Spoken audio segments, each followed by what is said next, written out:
Good evening, ladies and gentlemen. My name is Brendan. I'm a cultural representative and cultural educator for Metropolitan Local Aboriginal Land Council in Sydney. And our role as Aboriginal Land Council under the Land Rights Act, we are the cultural authority and the guardians and custodians of land within our boundaries.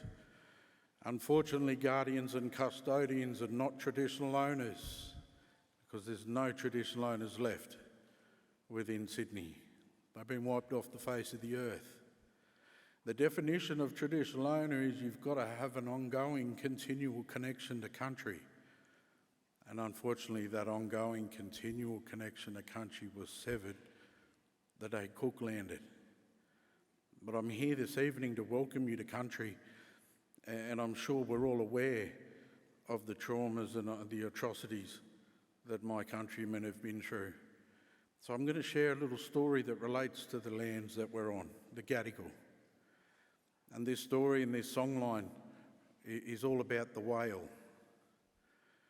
And when we talk about animals, we talk about animals in human form, because every living thing has a soul and a spirit. And that soul and that spirit is energy. And it's a proven fact, you can't destroy energy. So when we talk about our animals, we talk about them the same way as we talk about people. So back in the dream time, the whale man was the biggest man and he had the biggest boat. He never liked to share his boat. The kangaroo, koala and emu used to walk down to the beach and they could see an island. And they used to want to go to this island, but kangaroo, koala and emu man don't swim. And the only boat big enough to carry them was the whale man's boat. Here's the problem. They spoke to the starfish man and they said, "Starfish man, we need the whale man's boat. Can you help us trick him?" And the starfish man said, "I don't know about this. Have you seen the size of that whale man? If he finds out that I've helped con him get the boat, I'm in big trouble." And the emu man said, "Don't worry about it. He won't find out. He'll be good." So the starfish man agreed. The starfish man went over to the whale man the next day and he said, "Whale man, lay your head in my lap and I'll clean the lice from your head." And the whale man laid down and he said, "Starfish man, you're the best friend anyone could have." Starfish man was cleaning his head. A little time went by and the whale man said, "Starfish man, is my boat still there?" And the starfish man grabbed the stick and he banged it on the boat. "Yeah, it's right here." And the whale man relaxed. Time went by.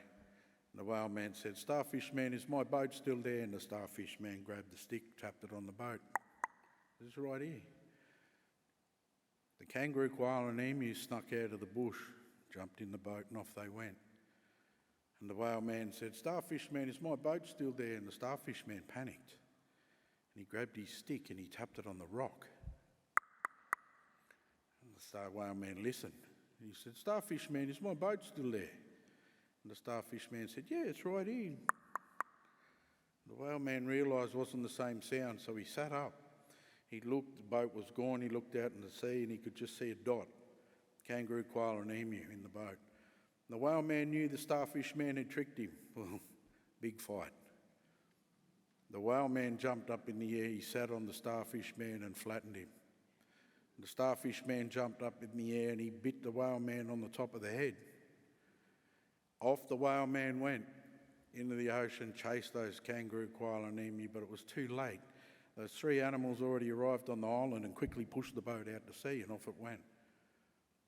To this day, that whale man still swims down the east coast, looking for his boat, blowing water through the bite in the top of his head.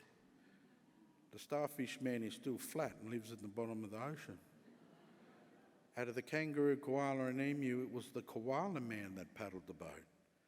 That's why he's always tired. And he's got the big arms and the chest, because he was paddling the boat. And that whale songline, that comes all the way down, different stories, but it comes all the way down the east coast, and the whale used to swim in Sydney Harbour. And the Gadigal people were custodians for a part of that songline. So it gives me great honour tonight to welcome you here to Gadigal. They're one of 29 tribes that make up the Eora Nation. The boundaries for the Eora Nation start from the ocean. They're surrounded by three of Australia's most beautiful rivers. We have the Hawkesbury, the Nepean and the Georges rivers. In between those three mighty and beautiful rivers, 29 tribes that make up the Eora Nation. And the name of the tribe we're gathered on here this evening is Gadigal. They're always first and foremost on behalf of those Gadigal ancestors, because their spirit is still in the lands and the waters. On behalf of Metropolitan Aboriginal Land Council, as the cultural authority on the lands, it gives me great honour to welcome you all. Welcome to Gadigal. Just before I leave, welcome to country is not a ceremony we've just come up with. Even though 10 years ago we would never have had a welcome to country in Australia, and never have had an acknowledgement of country. So for me, it shows as a nation we're moving forward towards the recognition and acknowledgement of the world's oldest living continual culture. We can move a lot faster, but at least we're moving forward. Welcome to country, traditionally we've been doing again since the beginning of time. No different than when you welcome someone to your house. You need to show them where the toilet is. You need to show them the rooms they can and cannot go. You need to show them where the food is, the kitchen. It's no different, except our rooms and our house is bigger. We need to show our countrymen where they can drink the water from, where the toilets are, the sacred sites they can and cannot go to. So it's an honour for me to perform this ceremony back on country. So ladies and gentlemen, once again, welcome to Gadigal and thank you for having me.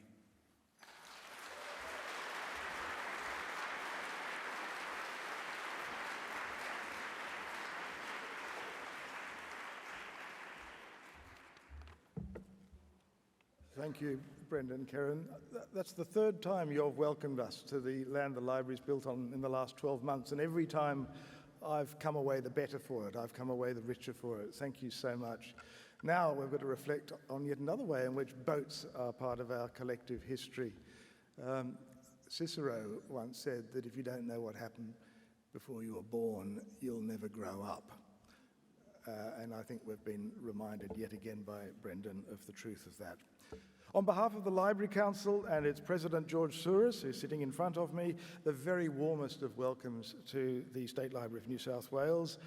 In addition to our shortlisted authors this evening, we are especially honoured to have with us our Premier, the Honourable Chris Minns MP, the Minister for the Arts, aka the Minister for the Library, I've just underlined that, the Honourable John Graham, MLC, the Parliamentary Secretary for Multiculturalism, the Honourable Mark Buttigieg, MLC, various of my colleagues from outside the library, our Senior Judge, Jane McCready, our sponsors from Multicultural New South Wales, the University of Technology, Sydney, and the University of Sydney.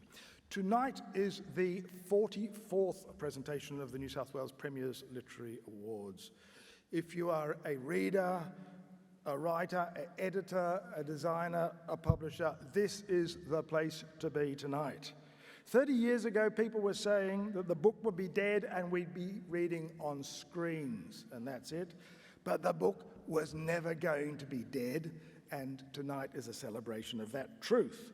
It gives me very great pleasure to get things moving now to introduce my friend and colleague, the President of the Library Council, the Honourable George Soros. Would you please welcome George?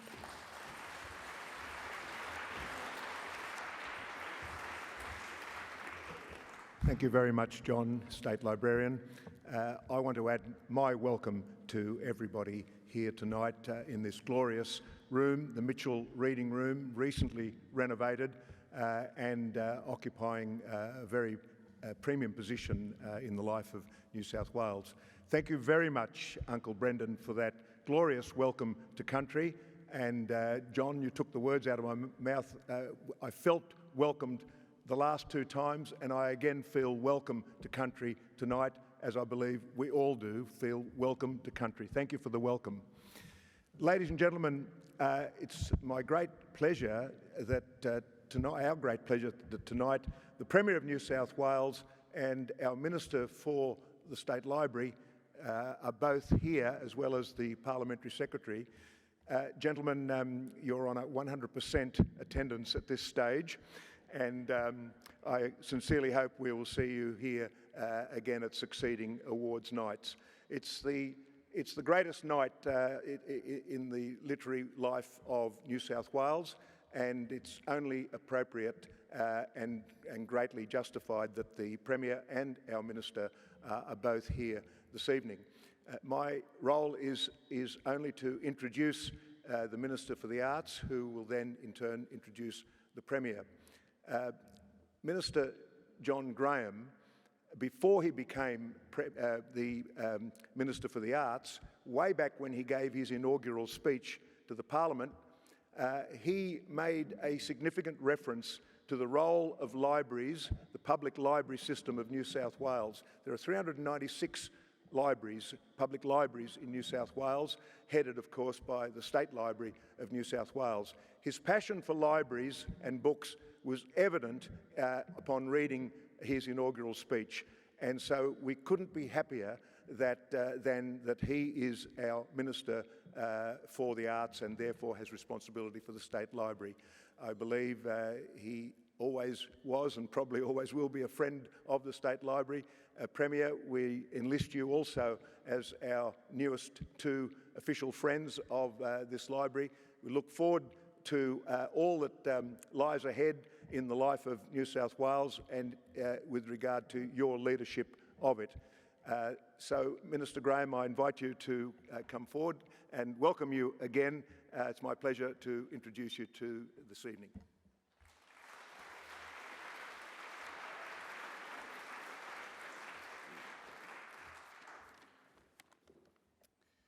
Thanks so much, George, and thank you, Brendan, for that welcome to country. I too would like to acknowledge that we meet on Gadigal land and pay respect to elders past, present and emerging.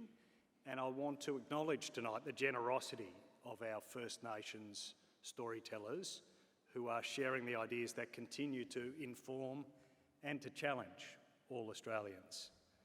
Premier, John Vallance, George Soros, President of the Library Council, friends of the State Library gathered here tonight. I'm very excited to be here at this event. Each year I've paid close attention to the book that's won the Premier's Award, and I've always wanted to come. It turns out one of the surefire ways of being invited was to be appointed the Arts Minister. So I went and did that. It's a pleasure to be here tonight, though, joining other lovers of knowledge, lovers of books and lovers of learning. The pillars of the library out the front, hewn from Sydney's unique yellow block sandstone, make clear that this is one of the cultural gems of New South Wales. That same stone also provides some of the oldest pages in our continent's history. The rock carvings of the Sydney Basin are reminders that our story in this state are held on a larger repository than simply this building. Great societies are judged by two things: how they treat their weak and powerless and the ideas and culture that they produce. And tonight is a celebration, a tribute of that second thing: the books, knowledge and learning that make a society and its culture great. This is a moment of recognition, not just for the authors, but of the broader publishing community that supports them. So, along with the Premier, we're very happy to be here tonight. Let me introduce Chris Minns. One of the things about being the leader of a political party is that your beliefs are tested, your core beliefs are tested by the pressure of an election campaign. It's a pressure that's so intense in New South Wales, it's almost geological. For this Premier, under that pressure, the instinct that was revealed was his belief in the importance of education, his faith in knowledge and learning. I've seen up close just how education became the solid ground on which Chris found support in his time as leader. Of course, that's inseparable from the influence of his dad, a teacher who was there in the front row at Labor's policy launch as his son addressed it as only the party's 24th leader. I couldn't be happier to have a Premier who, when his values were tested under the intense heat and pressure of a New South Wales election, chose to emphasise education. And that's a view I hope is shared in this room, amongst other lovers of knowledge, lovers of books and lovers of learning. Please join me in welcoming the Premier of New South Wales, Chris Minns.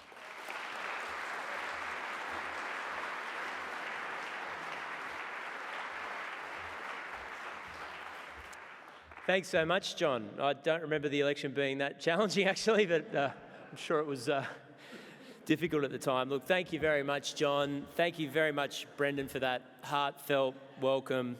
And I'd like to acknowledge the Gadigal people of the Eora Nation and pay my respects to elders past and present and any Indigenous Australians who are here with us this evening.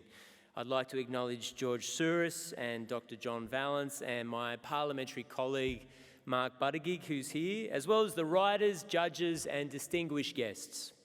I'm delighted to be here tonight for the presentation of the 2023 New South Wales Premier's Literary Awards. And John's right, in order to get a ticket to this event, I in fact had to become the Premier of New South Wales. Friends, it was Ruth Park who said, "Human beings have an inbuilt weakness for stories. A good writer can capture a reader speedily." Park knew a thing or two about capturing readers, for she won the Ethel Turner Prize, and her daughter Deborah won it for the kids' classic When the Wind Changes. But writers don't just capture readers, they capture places and moments in time.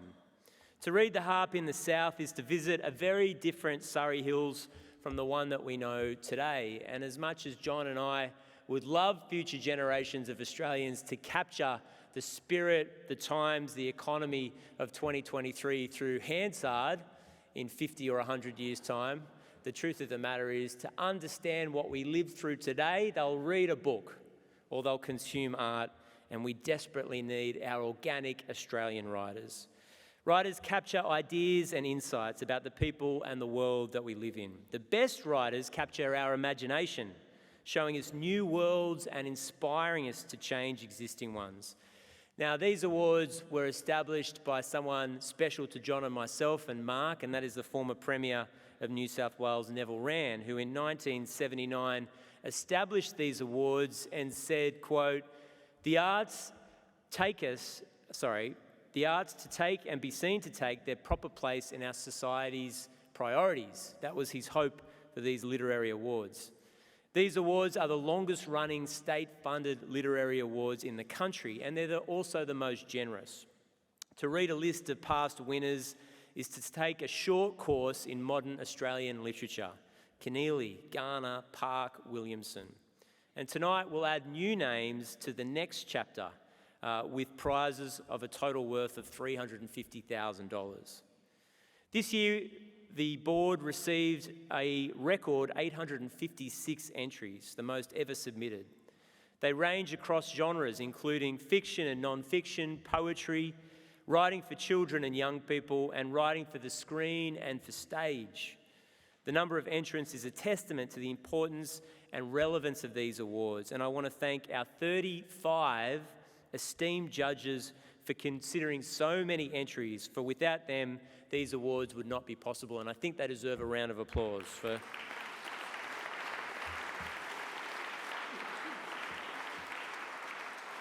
856 entries is a couple of books a day, so it's particularly impressive.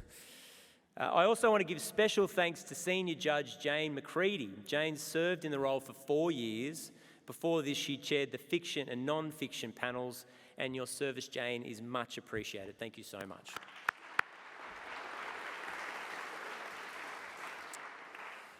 This year's shortlist showcases the richness and diversity of contemporary Australian literature.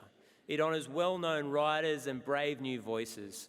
According to our judges, all shortlisted writers have shown courage, insight and exceptional literary skill. And I want to thank the State Library of New South Wales for running these awards and, of course, for hosting tonight's presentation. Thank you, George.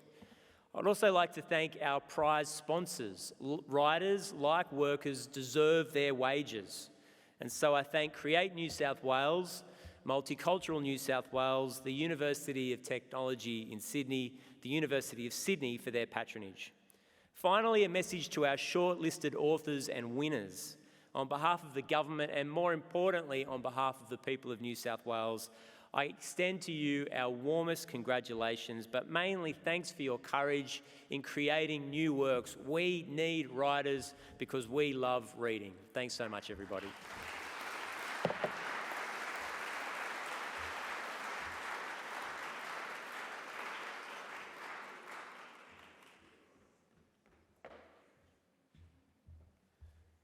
Thanks very much.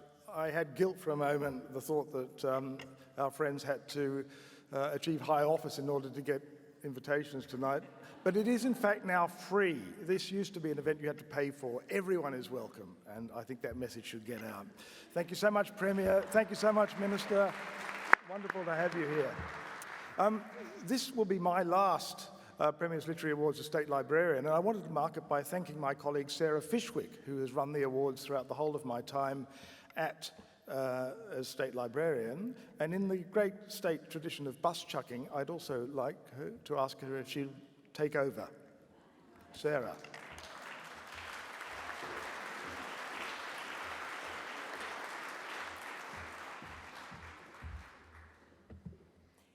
Thank you, John, I think. Good evening, everyone. I will present the category shortlists and winners, and I'd ask that you please hold your applause until the end. The first award we'll present this evening is the UTS Glenda Adams Award for New Writing. This award has been sponsored by the University of Technology, Sydney since 2005 and is valued at $5,000.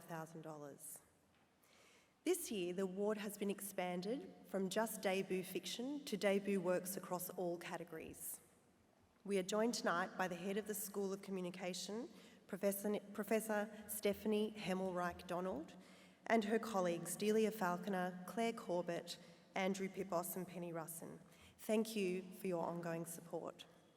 The shortlisted works in this category are The Eulogy by Jackie Bailey, Hardy Grant Books, Blaze, Del Catherine Barton and Hannah Amwiro, Causeway Films, We Come With This Place by Deborah Dank, published by Echo Publishing, At the Altar of Touch by Gavin Yuan Gao, University of Queensland Press, Women I Know by Katarina Gibson, published by Scribner, an imprint of Simon & Schuster, Australia, The Ratcatcher's Apprentice by Maggie Yankulowska, Midnight Sun Publishing, The Upwelling, Lystra Rose, published by Hachette, Australia, and Hush by Chella Williams, New Ghost Theatre Company and Playlab Theatre. And the winner is Deborah Dank for We Come With This Place, published by Echo Publishing. Congratulations, Deborah.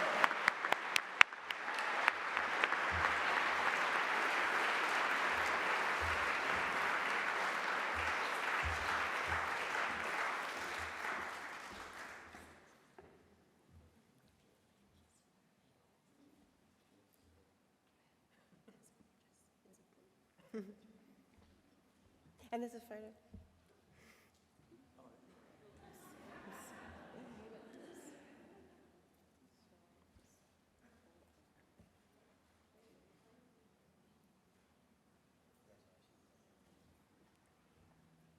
Yeah. My husband told me that I could wing it. I didn't need to prepare anything. I think he lied. But Premier Minns, Minister Graham, distinguished guests, family and friends of the State Library, thank you very much. I'm deeply honoured and thrilled with this award. As a new writer, I have so many people to thank because I'd not ever considered myself to be a writer. But I want to thank Brendan for the amazing welcome, and I'd like to offer my respect to the Gadigal community, and I'd like to thank them for the hospitality tonight. Thank you also to my publisher, Juliet Rogers. Brilliant, thank you. It's Juliet's fault that I'm here tonight. Thank you.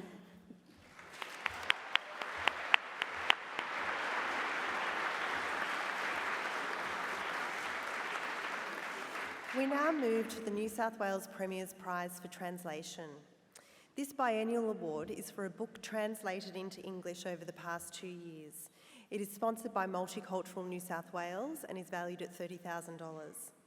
We're joined tonight by the Honourable Mark Buttigieg and a number of advisory board members and executives from Multicultural New South Wales.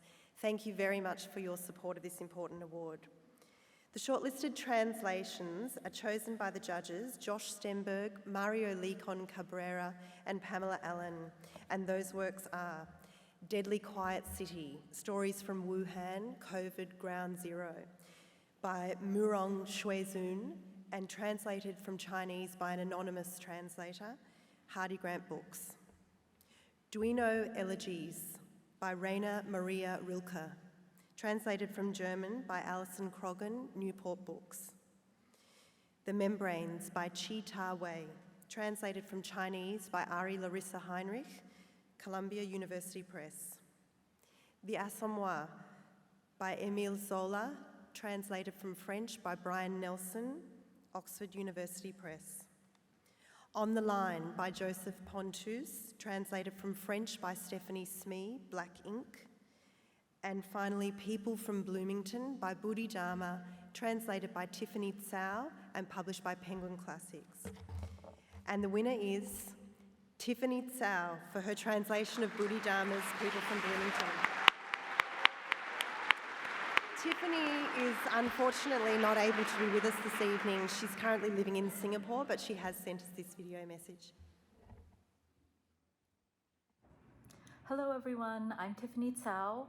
I'm sorry I can't be there in person this evening with you all, but I'm so thrilled and so moved and so honored to be accepting the translation prize for Buddhi Dharma's People from Bloomington. Translating this book was a very special experience for me, not just because I loved the short stories, but because of the opportunity it afforded me to work with and get to know Buddhi Dharma better before his passing in August 2021, a few months before the work came out in English, actually. So a huge thank you to the jury. Thank you so much. I know you did a lot of reading. Thank you to the agent who represents both Buddhi Dharma's work and my work, Jayapriya Vasudevan, for finding this book its publisher home.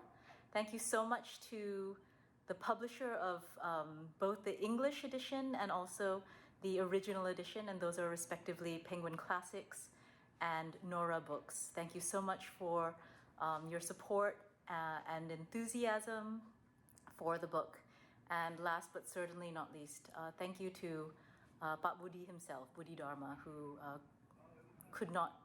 is not with us here to see this day, but I think he would have been so happy and so proud.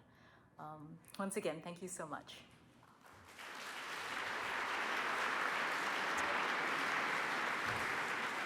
The Multicultural New South Wales Award is also generously sponsored by Multicultural New South Wales, and with increased prize money this year of $30,000. It covers works across all the genres of writing which relate to any aspect of the Australian migration experience, aspects of cultural diversity and multiculturalism in Australian society. The judges of this category were Melanie Cheng, Jennifer Wong and Sammy Shah, and the shortlisted works are 11 Words for Love by Randa Abdel Fattah and Maxine Beniba Clark, Hachette, Australia. The Eulogy by Jackie Bailey, Hardy Grant Books. Scary Monsters by Michelle de Kretzer, Allen and Unwin. The Whitewash by Siang Liu, University of Queensland Press. The Bone Setter's Fee and Other Stories by Rashida Murphy and published by Spineless Wonders. And When Granny Came to Stay by Alice Pung and illustrated by Sally Solwal Han, Pan Macmillan, Australia. And the winner is Jackie Bailey for The Eulogy, Hardy Grant Books. This is Jackie's first book.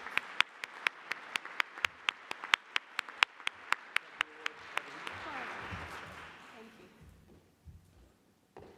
Jackie, congratulations. Well done.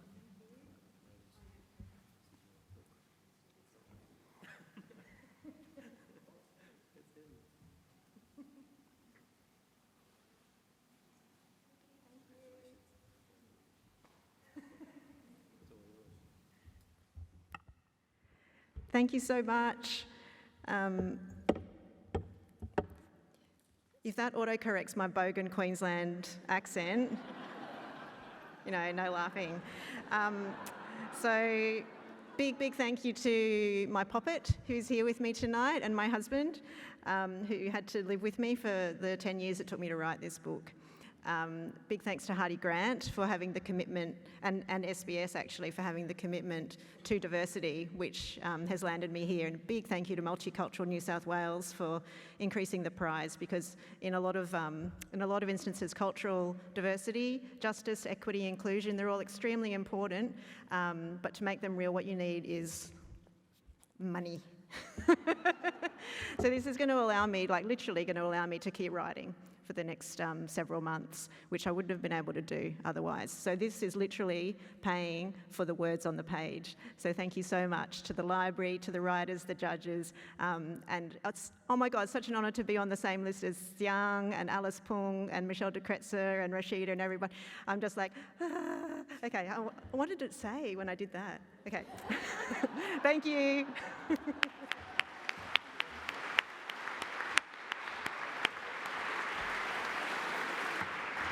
And now for the Indigenous Writers' Prize. For the first time in 2023, the Indigenous Writers' Prize is now an annual award rather than biennial. It's valued at $30,000, and the shortlisted works, as chosen by the judges Melissa Lukashenko, Amberlyn Quay-Mulliner and Kathy Craigie, are We Come With This Place by Deborah Dank, Echo Publishing, Harvest Lingo by Lionel Fogarty, Giramondo Publishing, Open Your Heart to Country by Jasmine Seymour, Magabala Books, The Dungear Brothers and the Caring Song of the Whale by Auntie Shah Smith, Nian Smith, Uncle Bud Marshall, with Yandara, including Sarah Wright, Lara Daly and Paul Hodge, Alan and Unwin. The First Scientists, Deadly Inventions and Innovations from Australia's First Peoples by Corey Tutt and illustrated by Black Douglas, published by Hardy Grant Explore. And Another Day in the Colony by Chelsea Wadago, University of Queensland Press. And the winner is Deborah Dank for We Come With This Place.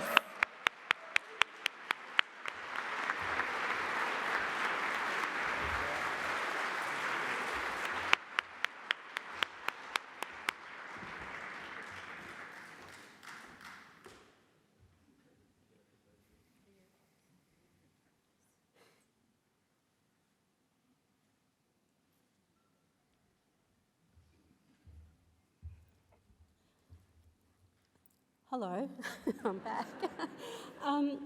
Absolutely amazing. To my countrymen, shortlistees, well done, congratulations. You are absolutely amazing. This is so very, very important that we continue to share the stories that bind us to our place. So I think this is for all of us. My kids are watching. Thank you for being in my life. Thank you for being the inspiration and the motivation for doing this. Thank you.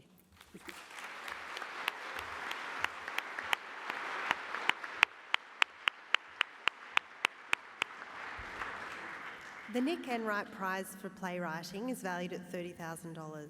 This year the judges were David Berthold, Jada Alberts and Joanne Key, and the shortlisted plays are Chalkface by Angela Betzian, State Theatre Company South Australia and Sydney Theatre Company, Son of Byblos by James Alazi, 25A at Belvoir Street Theatre and Playlab Theatre, The End of Winter by Noelle Janicesca, Siren Theatre Company, Cathedral by Caleb Lewis, State Theatre Company of South Australia, Country Arts South Australia and Currency Press, Golden Blood by Merlin Tong, Griffin Theatre Company and Currency Press, and White Fella Yellow Tree by Dylan Vandenberg, Griffin Theatre Company and Currency Press.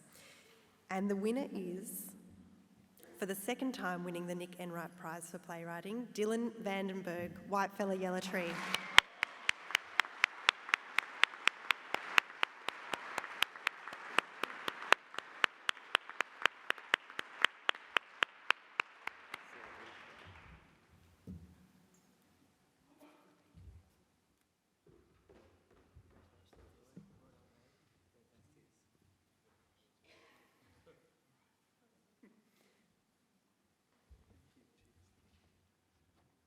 I just need to find something to say. I'm not doing an email. Time is precious, but not now. Okay. Go. Oh, no. Okay. Okay. It is an absolute privilege to accept this award on Gadigal country, and I pay my respects to elders, past and present, And I also acknowledge my Palawa ancestors and the long line of storytellers that I come from. Thank you to the Premier, to the Minister for Arts, to the State Library, the judges, the wonderful writers with whom I share the shortlist, Angela, James, Noel, Caleb, Merlin. I've read all of your beautiful plays, and they're so good. I look forward to releasing the ChatGPT versions in my own name next year. I'd really like to thank Griffin Theatre Company for developing and producing the work, Andrea James, Declan Green, Amy Soul, Callum Purcell, Guy Simon, Mason Brown, Bella Kurgic. It's a list of names, but collectively I think they equal some kind of spell. I'd also like to thank Uncle Graham Sims for his beautiful Welcome to Country, which played every night before the show. People like Uncle Graham, who've done so much for the queer First Nations community, are the reason a play like this could actually exist. Also, an enormous thanks to Currency Press, to my agent Lisa from Camerons, who serves as a buffer between me and the real world, except for now, obviously. Thanks, Lisa. And lastly, there's a hidden cost to creating any piece of creative work.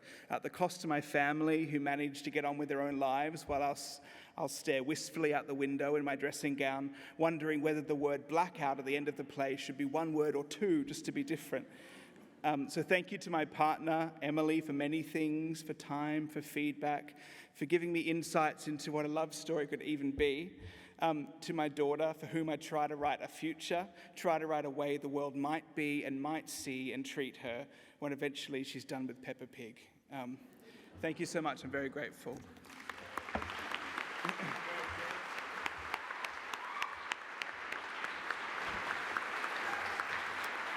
The scripts shortlisted for the $30,000 Betty Rowland Prize for Script Writing, as chosen by the judges Craig Batty, Reg Cribb and Katrina Irawati Graham are Mystery Road Origin Episode 1, The Whipping Tree by Blake Ashford, Bunya Productions.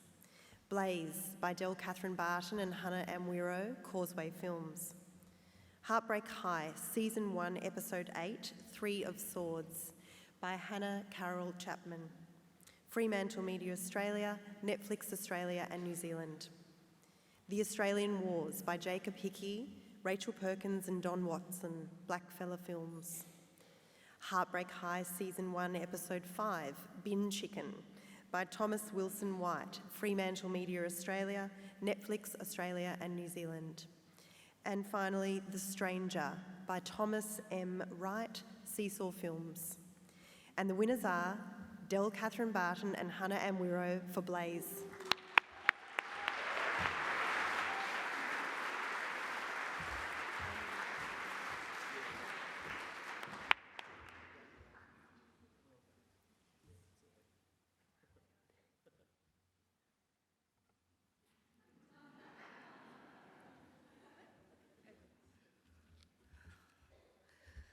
Oh, they are heavy. Okay, thank you. I want to start by acknowledging that this screenplay was written on the lands of the Gadigal and Bidjigal people, where sovereignty has never been ceded. I also want to acknowledge the First Nations, Black, Indigenous writers in the room, and acknowledge that your work is in conversation with something that a lot of us couldn't even begin to understand. So I see you, I hear you, and your work really informs what we do. Thank you to the Premier. I was hoping there was a change of government before we won, so wins all round. And your friends, thank you to all of them as well. I want to thank Del Catherine Barton for inviting me to the table. She did not have to do that. I want to acknowledge Sam Jennings, who is one of the greatest film producers I think this country has ever seen, for taking a risk on not just me, but Del, whose practice wasn't film or writing, but painting, and Liz Ellis, who was also in the room through the writing process. I want to thank my family for being here tonight, and I want to thank the amazing women that do work in the real world that we only thought we could try and depict. So specifically Bryony Bainon, Yumi at the Older Women's Network, and my own grandmothers who showed me that we could want more and be more and deserve more. I'm going to read some words now from Del Catherine Barden, my co-writer and the director of Blaze.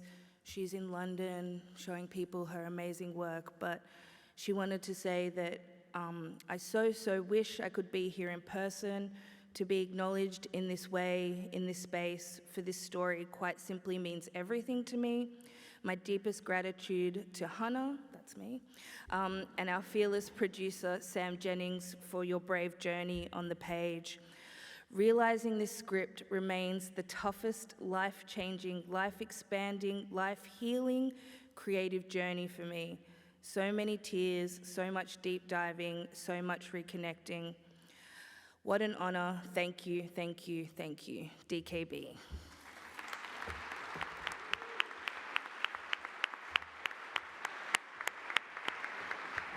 And now to the books for younger readers, the Patricia Wrightson Prize for Children's Literature. Valued at $30,000 and judged by Elisa Darlison, Melina Marchetta and Gus Gordon. And the shortlisted books are Wanderer by Victor Kelleher, Christmas Press. Rabbit, Soldier, Angel, Thief by Katrina Nanastad, published by HarperCollins. Amaz Sari by Sandhya Parapukaran and Michelle Pereira, Hardy Grant Children's Publishing. Rita's Revenge, Leon Tanner, Allen and Unwin. The First Scientists, Deadly Inventions and Innovations from Australia's First Peoples by Corey Tutt and illustrated by Black Douglas, Hardy Grant Explore. And Zadie Ma and the Dog Who Chased the Moon by Gabrielle Wong, Penguin Random House Australia. And the winners are Corey Tutt and Black Douglas for The First Scientists.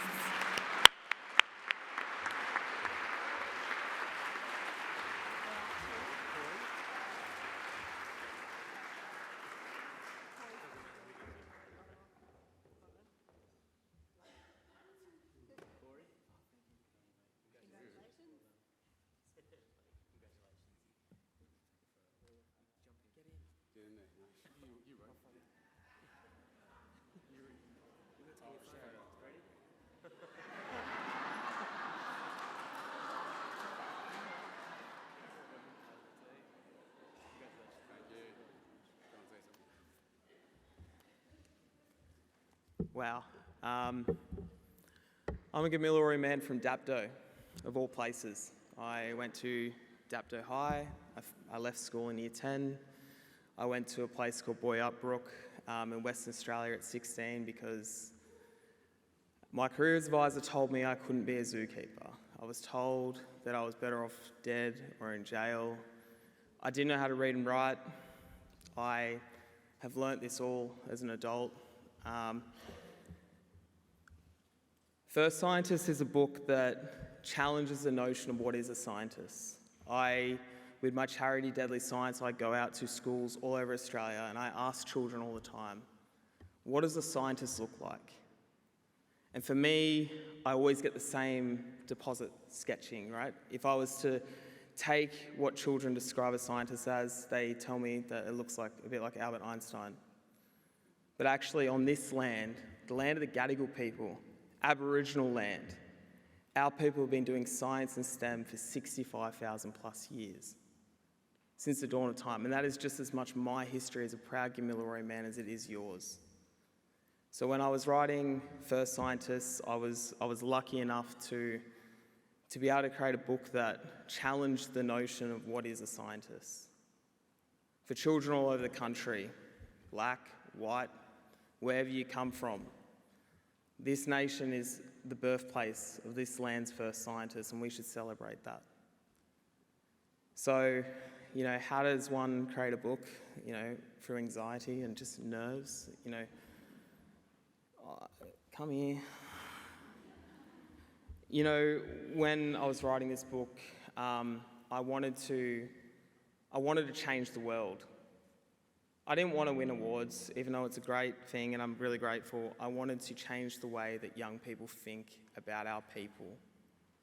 Yes, we're deadly when we're on the footy field, but we're actually deadly scientists. We're deadly, we're smart, we have incredible knowledge systems, and I was lucky enough to collaborate with this man here, Uncle Black Douglas, my brother, and he was able to put these words into exactly how they wanted to be. We decolonised the lab coat. We did that together, and we did that because of all of you as well who supported us. So I just want to thank Hardy Grant. I want to thank my wife, Kate. I want to thank Black. I want to thank my Deadly Science staff, every community, every child that's picked up this book and has deleted the word I can't from their vocabulary and said, I can. And that is the most important thing. And I'm going to pass off to Black because he deserves to say a few words.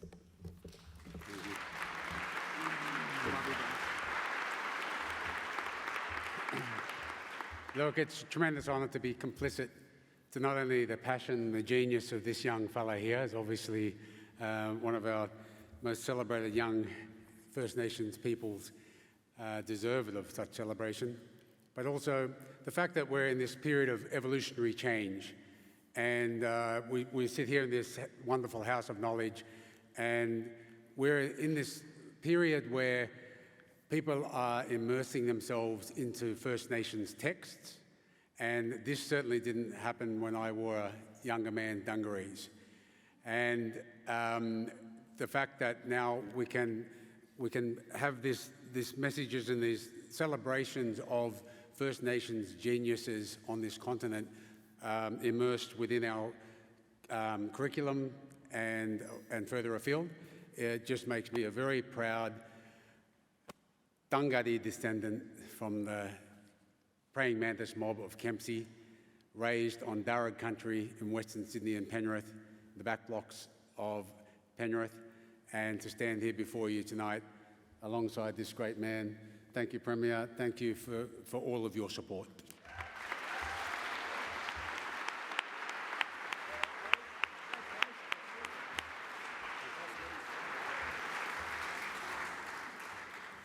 And now to books for young adults. The Ethel Turner Prize for Young People's Literature, valued at $30,000 and judged by Wei Chim, Leanne Hall and Will Kostakis.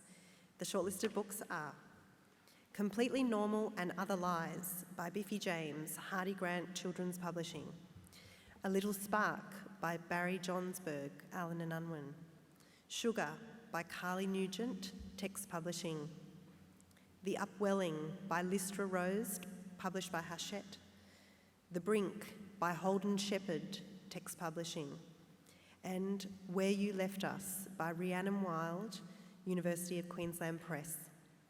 And the winner is Lystra Rose for The Upwelling, published by Hachette. And this is Lystra's first book.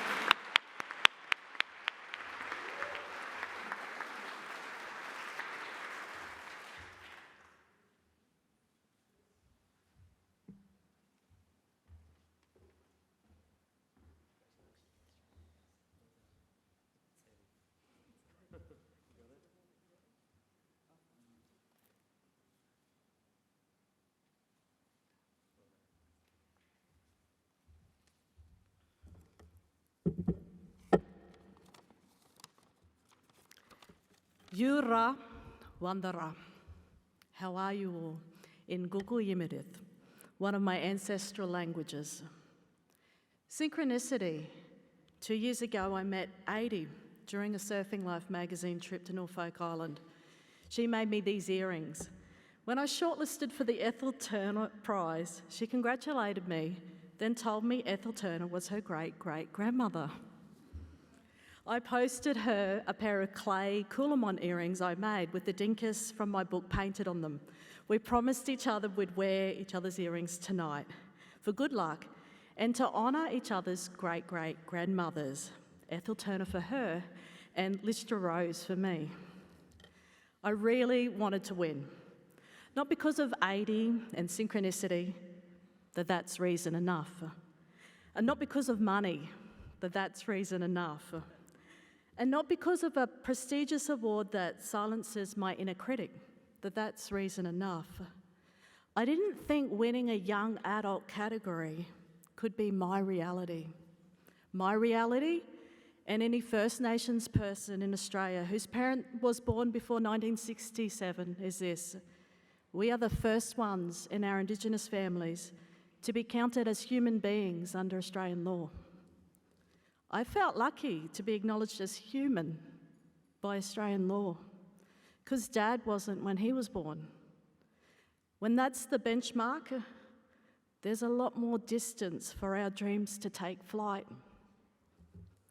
So thanks to my old people, all our Aboriginal and Torres Strait Islander elders, those who came before us and passed on our culture, the oldest continuing living culture in the world. And thanks to the Gadigal people here of the Eora Nation, thanks to the Kumameri people and other Yugambeh-speaking clans of the Gold Coast who have gifted me so much. I'd like to thank all our non-Indigenous allies, those willing to be awkward in the muck of our shared past, who stand with us, following our lead as we revitalised our Indigenous languages and cultures through story. Thanks to my publisher, Hachette, the judges, the State Library of New South Wales, our honourable people here, and the event organisers, all to my husband Ray, our children Zoe and Bobby.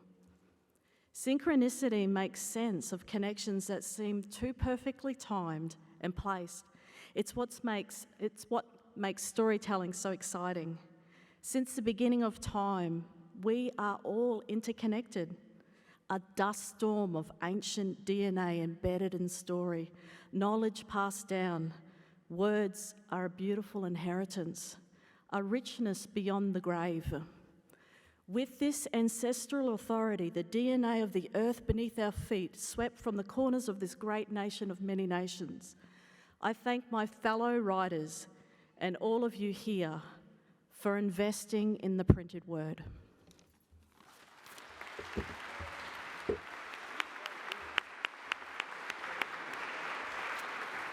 The shortlisted poetry collections for the Kenneth Slessor Prize for Poetry, as judged by Lachlan Brown, Felicity Plunkett and Eileen Chong, are Revenants by Adam Aitken, Giramondo Publishing, The Singer and Other Poems by Kim Cheng Bowie, published by Cordite Books, Stasis Shuffle by Pam Brown, Hunter Publishers Australia, Mirabilia by Lisa Gorton, Giramondo Publishing, The Jaguar by Sarah Holland Batt, University of Queensland Press, and To Ecstasy by Marjon Mossama Parast, Upswell Publishing.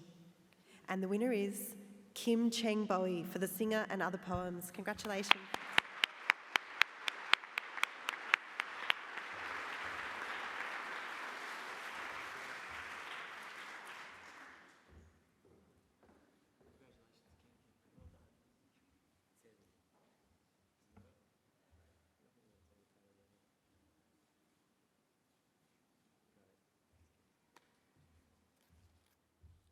Thank you. I'm truly surprised by joy, to quote Wordsworth, and I'm very grateful to the judges for reading and liking the work. My deepest congratulations to my fellow shortlistees for 5 wonderful books of poetry and for being shortlisted alongside myself. And my deepest thanks to the team at Cordite, to Kent MacArthur for giving a lovely home to the work, to Zoe Zadakirski for dressing it up so handsomely, and to Bella Lee, most of all to Bella Lee, for transforming a loose, motley collection of poems into a book. And as always, my love and gratitude to my family, always my inspiration, my sister, my son, my daughter, my wife, always there for me, and my mother, for whom my words were always too late, too slow. Thank you.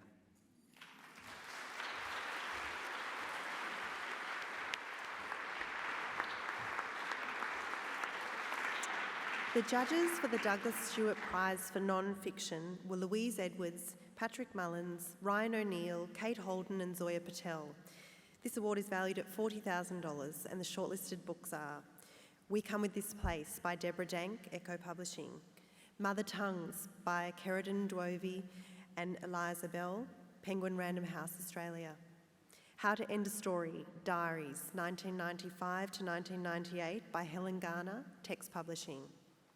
Bedtime Story by Chloe Hooper, published by Scribner, an imprint of Simon & Schuster, Australia. Crimes Against Nature, Capitalism and Global Heating by Jeff Sparrow, Scribe Publications. And Another Day in the Colony by Chelsea Wadago, University of Queensland Press. And the winner, for the third time this evening, is Deborah Dank.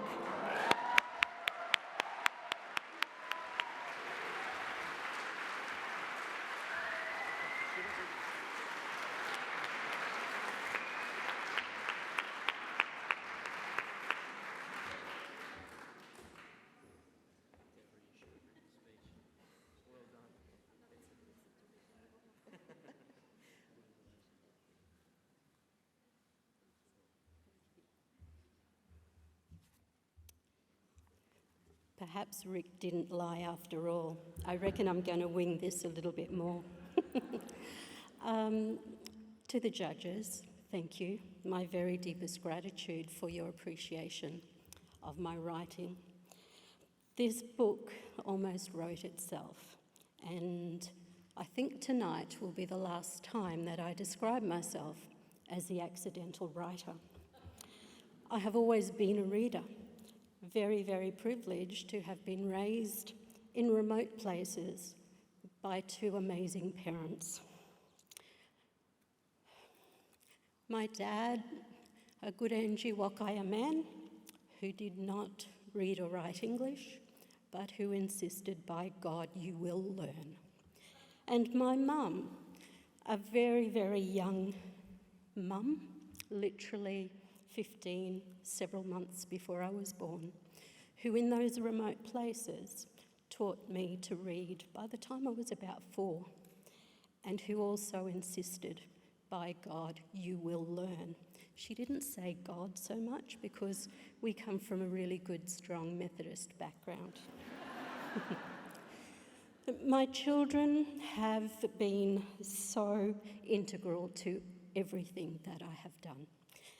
And the three of them, one in Dubai, one in Adelaide, and one on the Sunshine Coast, are probably all crying now, and I know that you are, just saying.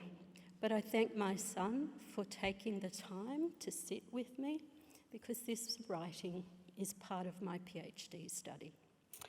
And my son had the patience to sit and listen and to discuss a whole range of things.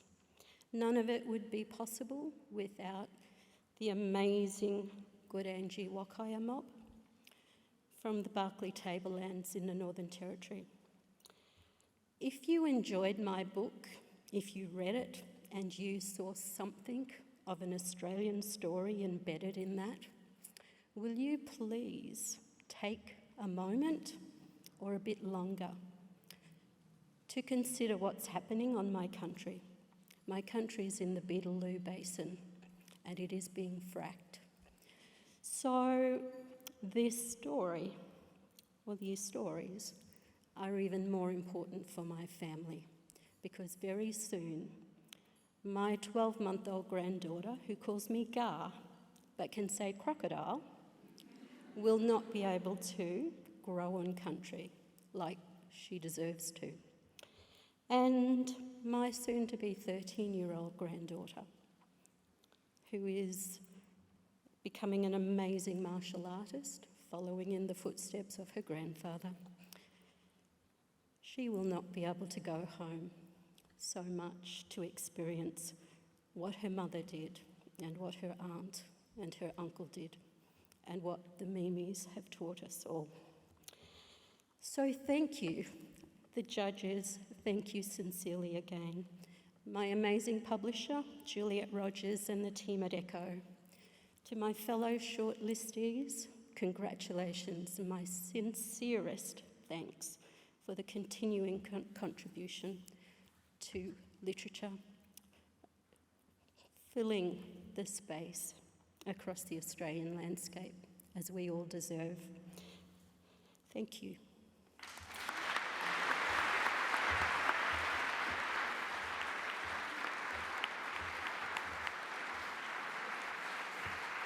The judging panel for the Christina Stead Prize for Fiction was Beth Yap, Kate McClymont, Declan Fry, Michael Sala and Emily Maguire. The shortlisted books they chose for this award, valued at $40,000, are Cold Enough for Snow by Jessica Au, Giramondo Publishing. Every Version of You by Grace Chan, Affirm Press. Women I Know by Katarina Gibson, published by Scribner. Iris by Fiona Kelly McGregor, Pan Macmillan Australia. And Bad Art Mother, Edwina Preston, published by Wakefield Press. And the winner for the 2023 Christina Stead Prize for Fiction is Katarina Gibson for Women I Know. This is her first book.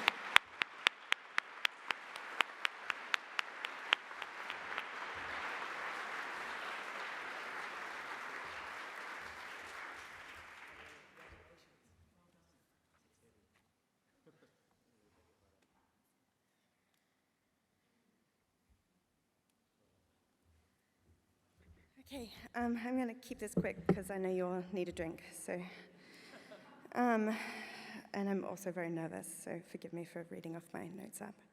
I want to take this time to just thank some people. I want to thank my fellow nominees and your incredible books. I'm really honoured to be nominated alongside you. Thank you to my parents, Mum, Dad, and Glenn, and to my family. Thank you to Michael Winkler. Thank you to Kat, Maddie, Ben, Eilish, Michaela, Em, Miles, and all my friends, many of whom I know I'm forgetting right now. Please forgive me. And thanks to my colleagues at the bookshop. Deep thanks to my publisher, Ben Ball, for understanding what I wanted to do with this book and making it happen. And thanks to everyone at Scribner who does all those things that I don't understand, that I know make the industry go round. They're a mystery to me, but I appreciate them. Thanks to my beautiful agent, Caitlin Cooper-Trent, for believing in me and her hard work and for being here tonight. Thank you for the judges for giving my strange book this incredible award. I was just glad someone published this. I did not think that it was going to be appreciated in this specific way, and it does mean a lot. This is more money than I've earned in a year, so it is very tangibly life-changing. Thank you.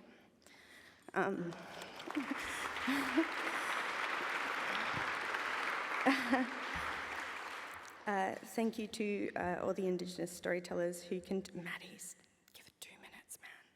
Okay, thank you to the Indigenous storytellers who continue to write against colonial depictions of landscape. I am deeply indebted to you. And thank you to the friend that just texted me while she was watching the live stream. Give it 2 minutes, man. But I am.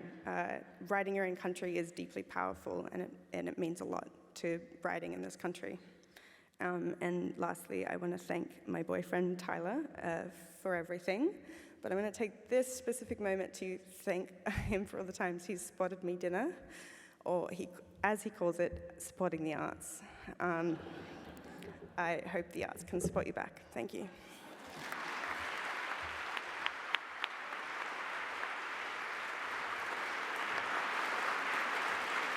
Over the past couple of months, members of the public have been voting for their favourite book shortlisted for the Douglas Stewart Prize for Non-Fiction and the Christina Stead Prize for Fiction.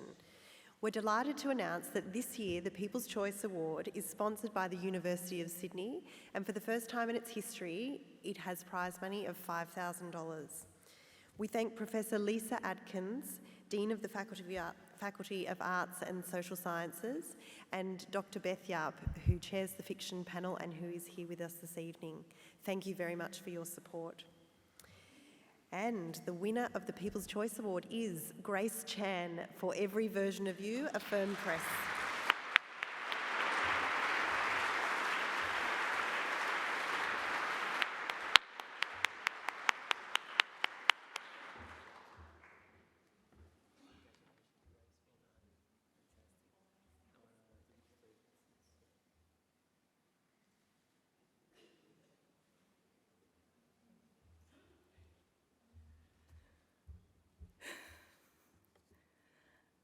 Can't believe I'm up here. You know that feeling you get when something's a mistake until it's actually happening to you? I just wanted to say thank you to everyone behind the Premier's Literary Awards for this great honour. A huge thank you to the judges of the Christina Stead Prize for Fiction. It's an incredible honour to be shortlisted amongst these 5 brilliant works. I have to thank everyone who has read and voted for every version of you. I still can't believe that my debut novel has resonated with readers out there. I'm incredibly grateful. To everyone who has made this possible, first and foremost, my family, especially to my husband Brian and to my mum, for never begrudging me the time to write. To my friends, to my wonderful agents, Jacinta and Danielle, to my editor, Coco, who made this story presentable, and to my amazing publishers at Affirm Press. Thank you. Thank you so much.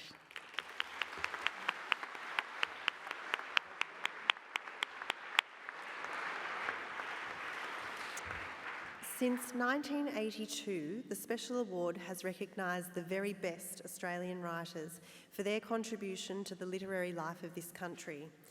Past recipients include Thea Astley, Ruth Park, David Williamson, Tom Keneally, Clive James, and most recently Melina Marchetta.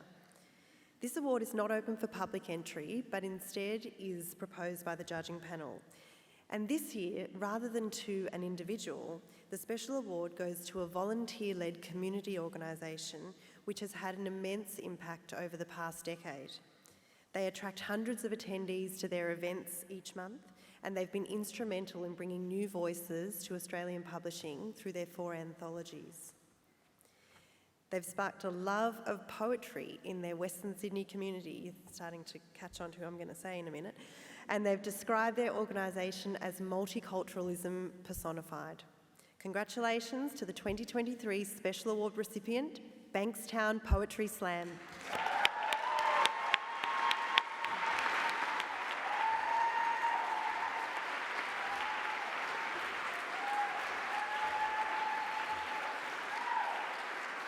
To accept the award tonight, we're joined by Sarah Mansour and Bilal Hafta and Yasmin Lewis.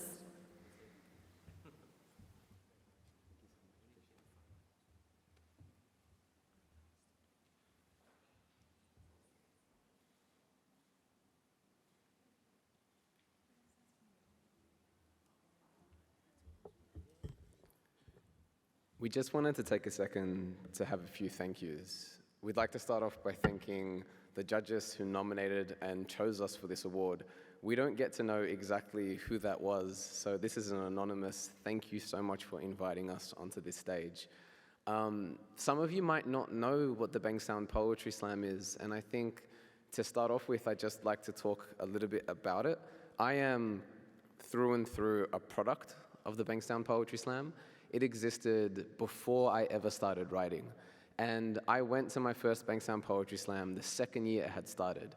I was 19 years old, and now all these years later, I am a product of the slam in that I teach creative writing full time. I am a poet and a writer, and I met my wife through the Bankstown Poetry Slam. We were in a poetry competition together. It is stitched into the fabric of my life, and I am so, so grateful for it. And as a volunteer, I get to help run it. And it's important because it meant so much to me when I found it. And winning this award in so many ways legitimizes the Bankstown Poetry Slam, but also the art form of spoken word poetry. In the same way, I felt legitimate when I could stand on that stage and share my poetry. The hundreds and even thousands of poets who come to the Bankstown Poetry Slam every year, in part by this award, are made legitimate as creators and writers by this award. And you as judges and you as a community have done that. So I just wanted to say thank you. In so many ways, as a volunteer-led organizations, we get to do these really, really fantastic things, but we stitch them into our spare time.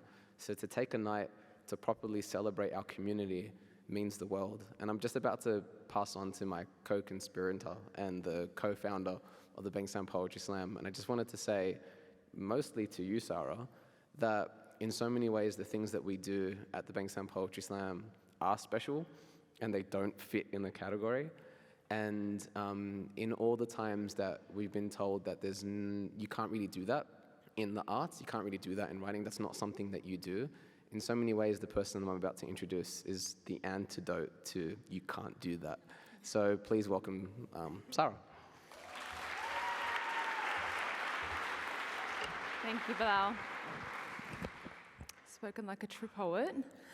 I won't take up too much of my time. On behalf of the Bankstown Poetry Slam, we are truly and deeply honoured to be recognised in this way.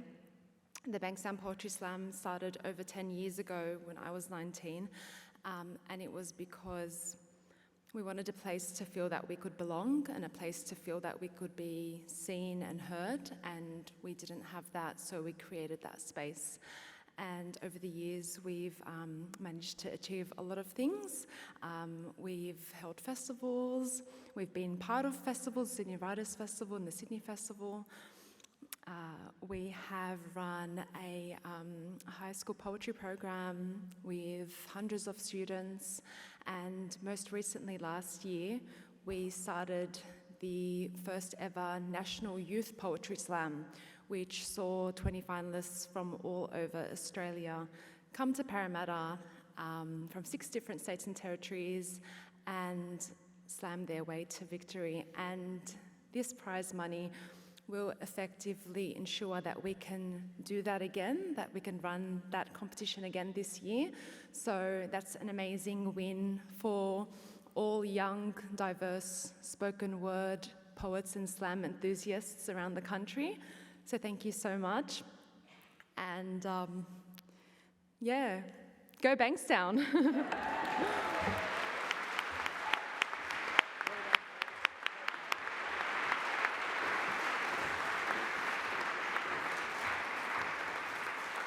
Congratulations to all our category winners this evening. Each of these winners are then made eligible for our final award tonight, which is the Book of the Year. Past winners of this award include Michelle de Kretzer, Don Watson and Ellen Van Neven. I'm delighted to announce that this year's winner, taking home her 4th trophy this evening, is Deborah Dank. We come with this place.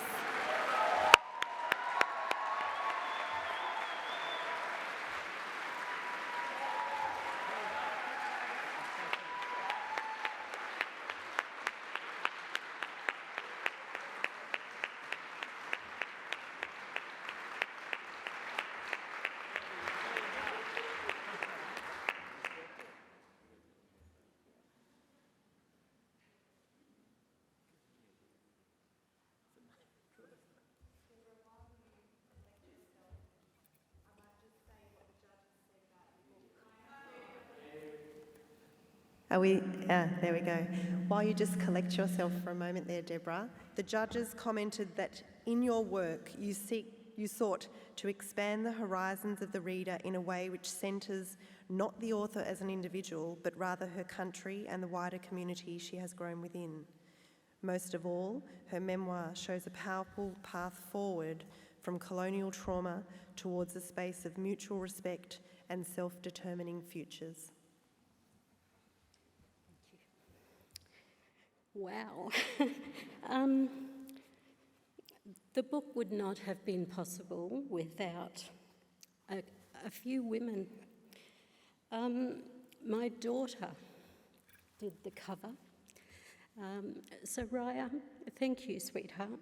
Thank you so very much.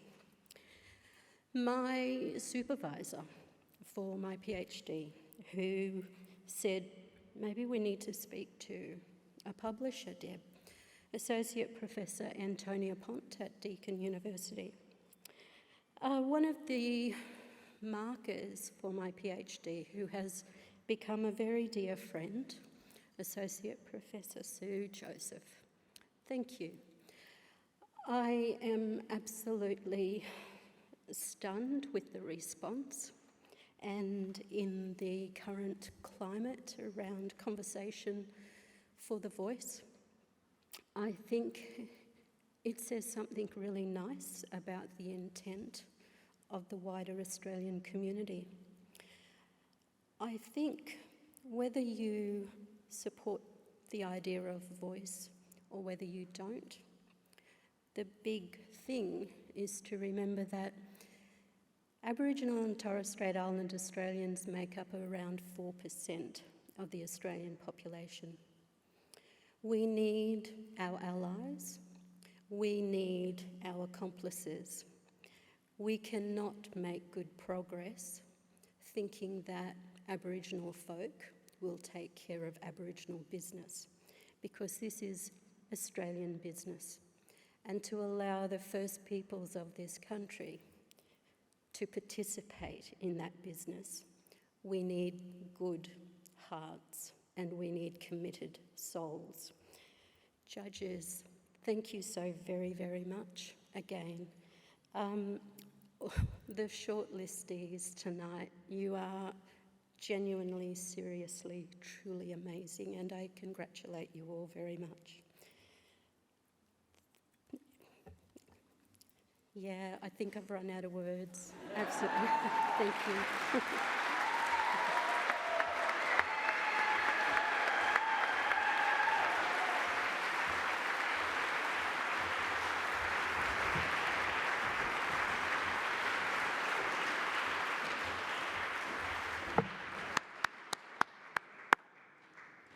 Right, well, Katerina Gibson reminded us a moment ago that we're looking forward to a drink. Before we lap up the victuals, I have one last presentation, a slightly unusual one. The Premier mentioned that there were 34 judges. We thank them again. 856 entries, 856 entries. And this is also the last awards for the Senior Judge, Jane McCready, and I'm going to ask her if she would come up and accept our collective thanks for her work and all the judges.